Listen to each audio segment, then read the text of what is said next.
మళ్ళీ సర్కారుకు పాజిటివ్గా వార్తలు రాసిన వాళ్ళను కూడా ముఖ్యమంత్రి యనమల రేవంతాల సారు ఇడిచిపెట్టాడట. ఈ ఇందిరమ్మ రాజ్యంలో ఏ పొక్కల ఉన్నా గుంజుకొచ్చి అరెస్టులు చేయిస్తాడట విలేకరులను.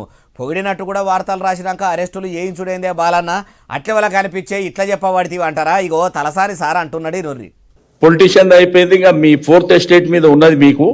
మీరు ఎంత పాజిటివ్ ఉన్నా మళ్ళీ మీ మీదనే ఉంటది అని చెప్పి ఎందుకు చెప్పినా అని అడిగితే మాకేం తెలుస్తుంది, మీరే చెప్పుండ్రి. పరిపూర్ణాచారి ఆ పిల్లోడు, అతను దగ్గర నాకు తెలిసి 6 ఏళ్ల నుంచి గాంధీ భవన్ దగ్గరనే ఉంటుండే. ఇక మరి అట్లుంటూనే లోపటేస్తే ఇక ఇప్పుడు వాళ్ళకు రోజు పాజిటివ్ రాసే వాళ్ళని వదిలిపెడతారు అనుకుంటున్నా. వార్తలు మంచిగా రాసిన వాళ్ళను కూడా వదిలిపెట్టాడు అంటున్నాడు. అయ్యా తలసాని శ్రీనివాస్ యాదవ్ సారు, మళ్ళీ ముఖ్యమంత్రి యనమల రేవంతాల సారు మంచిగా రాసిన జర్నలిస్టులను కూడా అరెస్టులు చేయిస్తుండు అంటున్నారు కదా. మరి మీ మాజీ ముఖ్యమంత్రి కేసీఆర్ సారు ముచ్చటేంది సారు? అప్పట్లో ఏలుబడిలకు వచ్చిన తొలతలని ఏబిఎన్ ఆంధ్రజ్యోతిని, టీవీ9 ఛానళ్లను మూత పెట్టియలేదా?